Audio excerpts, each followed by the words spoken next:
God will never rush to hand you success, because success without humility is destruction wearing a crown. And if you wonder why your prayers seem delayed, why doors remain closed, why opportunities slip through your fingers, it is because He knows pride hidden in your heart would sabotage everything He wants to give you. For pride always whispers, "I earned this," while humility bows and says, "God gave this." You have asked why others rise quickly while you seem stuck in the shadows. But the secret you don't see is that hidden promotion without humility would make you worship yourself instead of the One who lifted you. And the Lord refuses to compete with idols, especially when that idol is you. Scripture warns that God opposes the proud, but gives grace to the humble in James 4:6. So every delay you feel is actually His mercy protecting you from a fall you could not recover from. Because pride builds palaces on sand, while humility lays foundations on the rock. Look at Joseph. His dreams were from God. But if he had been elevated the day he dreamed them, he would have been arrogant, untested, and reckless. So God delayed him with prison walls and betrayal until humility became his companion, and only then did Pharaoh's throne become safe in his hands. Look at Moses. 40 years in Pharaoh's palace taught him leadership, but 40 years in the wilderness taught him humility. And God did not choose the prince with influence.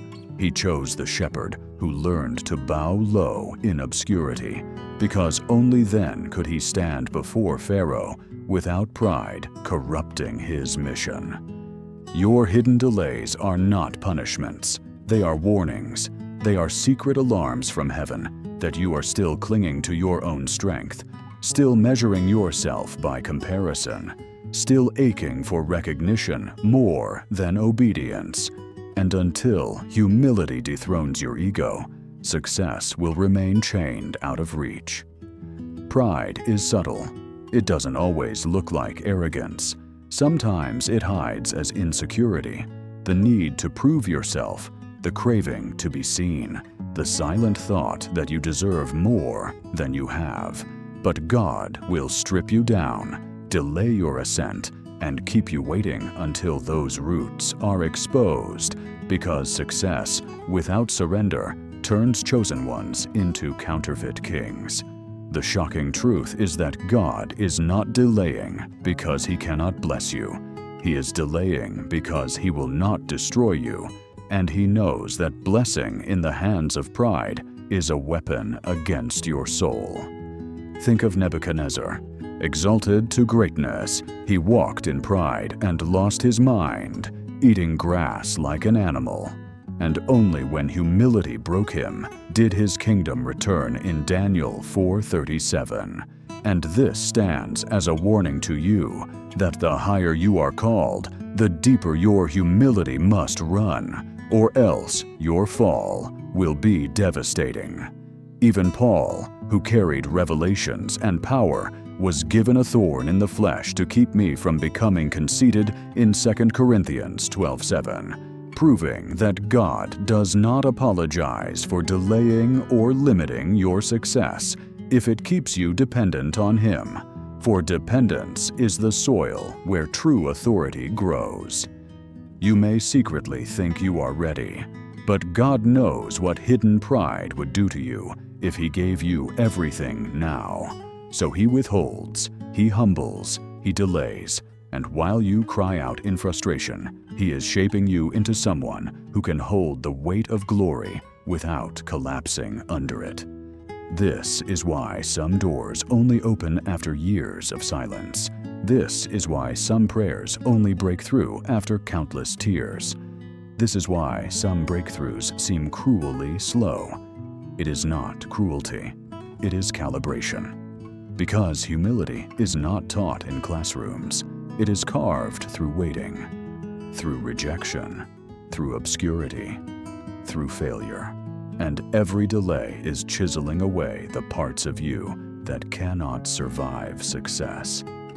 If you are wondering why others with less talent seem to get ahead while you are hidden, it is because God is not preparing you for a season. He is preparing you for a destiny, and destinies demand deeper humility than temporary platforms ever will. Look at Saul, crowned too soon, consumed with insecurity, poisoned by jealousy. He lost the throne because humility never owned his heart, and his story is a warning that premature success kills slowly but surely. Look at David, anointed as a teenager but delayed for years, hunted like prey, forced into caves, crushed by betrayal. Yet in that furnace, he learned humility so deeply that when the throne finally came, he was a man after God's own heart, not a man after his own ego. Even Peter, bold and reckless, swore loyalty, but denied Christ 3 times, and only when humility broke him did he rise to carry Pentecost fire, showing that humility is not weakness, it is the gateway to authority. Your waiting is not empty. It is filled with purpose, with breaking, with shaping, with hidden training for glory you cannot yet bear. If you fight it, you will stay stuck. If you embrace it, you will emerge unshakable. Humility is the secret passport to God's favor, and until you wear it like a cloak, success will slip through your hands, because He will not crown you until He knows you will cast that crown back at His feet. Do not be deceived. Delayed success is not failure, it is preservation. It is God's hand holding you back from the edge until you are empty enough of yourself to be filled with Him. And when the day comes that humility is truly your posture, doors will open that no man can shut, and the very delays you once hated will become the testimony that you were not destroyed by success, but entrusted with it. So hear this warning and hold it close. Success is coming, but only on the other side of humility. God will not hand you what you beg for until He sees you bowing low enough to hold it safely. If you resist the process, you will miss the promise. If you surrender to the breaking, you will step into the blessing. The question is no longer why God is delaying you. The question is whether you are letting the delay dismantle your pride, strip your ego, and shape you into someone who can hold success without losing your soul. Because only then will the delay end. Only then will the season shift.